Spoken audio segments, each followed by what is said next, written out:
ตอนนี้เราก็เตรียมวัตถุดิบเรียบร้อยแล้ว มาพอว่าเราจะแย่อย่างกินเนาะวันนี้เราจะต้มหน่อใส่กระดูกหมู น้ำพริกกะปิพัดผักบุ้งเดี๋ยวจะเตรียมไปแยกกับข้าวก่อนนะเรากลับมากินด้วยกันเนาะ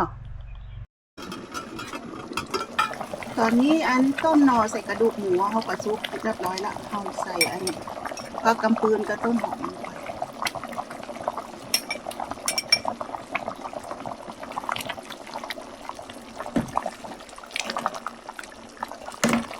เราก็จะตักใส่ถ้วย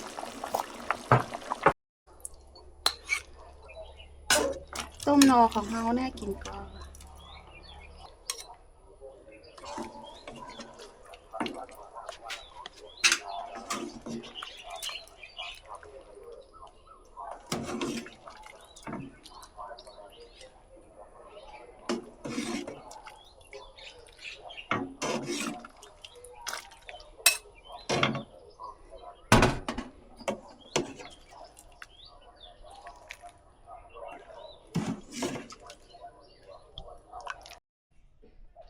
มาเนอะมากินต้มหน่อใส่กระดูกหมูน้ำพริกกะปิพัดผักบุ้งด้วยกันเนอะ